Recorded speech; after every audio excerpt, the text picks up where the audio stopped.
दोस्तों, क्या आपने कभी सोचा है कि यदि हमारे देश में रह रहे 22 करोड़ मुसलमान भारत छोड़कर चले जाएं, तो हमारे देश पर क्या परिणाम हो सकता है।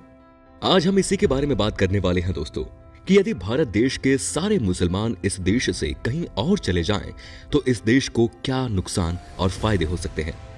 दोस्तों, दुनिया के लगभग हर देश में इस्लाम धर्म को मानने वाले लोग रहते हैं, जिन्हें हम मुसलमान के नाम से जानते हैं या पुकारते हैं। हिंदुस्तान के बंटवारे के पहले और बाद में भी यहाँ रह रहे मुस्लिमों के लिए अक्सर राइट विंग पॉलिटिशियन देश छोड़कर जाने जैसा विवादित बयान देते रहे हैं। तो दोस्तों, आइए जानते हैं कि मुस्लिमों के भारत छोड़ने से देश पर क्या क्या असर पड़ेगा। लेकिन वीडियो शुरू करने से पहले मैं आपको बता दूं कि इस वीडियो में दी गई जानकारी किसी भी धर्म की भावनाओं को ठेस पहुंचाने के उद्देश्य से नहीं दी गई है। फिर भी अगर किसी को ठेस पहुंचती है तो इसके लिए हम वीडियो शुरू करने से पहले ही माफी मांगते हैं। हम पहले ही साफ कर देते हैं कि हिंदुस्तान का मतलब हिंदुओं का देश हरगिज नहीं है।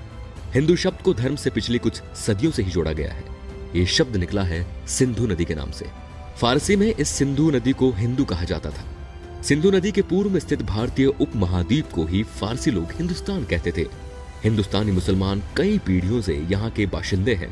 फिर भी हमारे देश के कुछ राजनेताओं के द्वारा मुस्लिमों को देश छोड़कर जाने के लिए कहा जाता है।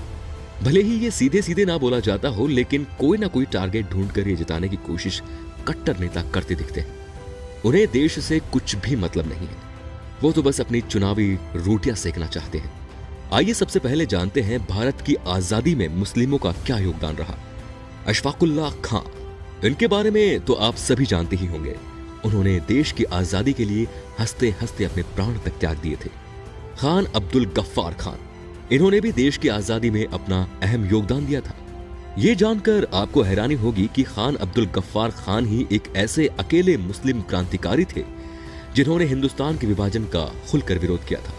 यह अलग बात है कि विभाजन के बाद वो पाकिस्तान चले गए, लेकिन वहां जाकर भी चुप नहीं बैठे और जीवन भर बलूचिस्तान की आजादी के लिए आंदोलन करते रहे, जिसके लिए उन्हें कई बार जेल भी जाना पड़ा। इसके साथ ही डॉक्टर जाकिर हुसैन, आजाद मौलाना अबुल कलाम, आसफ अली जैसे कई और मुस्लिम नेता हुए जिनका भारत की आजादी में अहम योगदान रहा। डॉक्टर जाकिर हुसैन 1967 से 1969 तक भारत के राष्ट्रपति भी रहे। आजाद भारत में इस कौम ने हमें डॉक्टर एपीजे अब्दुल कलाम जैसे एक महान वैज्ञानिक दिए, जिन्होंने देश को सामरिक दृष्टि से मजबूत बनाया। रामेश्वर तमिलनाडु में जन्मे इस मुस्लिम के कारण ही आज हमारा देश एक न्यूक्लियर पावर है। कभी आपने सोचा है कि भारत में अगर मुसलमान ना होते तो हमें उस्ताद बिस्मिल्लाह खां जैसा शहनाई वादक कहां से मिलता। अगर भारत में मुसलमान ना होते तो मोहम्मद रफी, जाकिर हुसैन, AR रहमान और यूसुफ खान उर्फ दिलीप कुमार जैसे कलाकार नहीं मिलते, जिस पर हमारा देश गर्व करता है।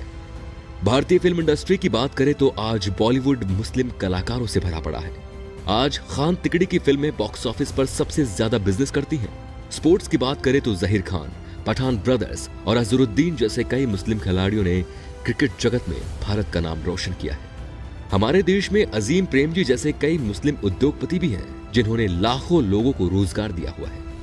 ऐसे में अगर अजीम प्रेमजी जैसे उद्योगपति भारत छोड़कर चले जाएं, तो हमारे देश में रोजगार की भारी कमी आ जाएगी। अगर आज के समय की बात की जाए तो भारत की जनसंख्या लगभग 130 करोड़ है, जिसमें से 22 करोड़ के लगभग मुसलमान हैं।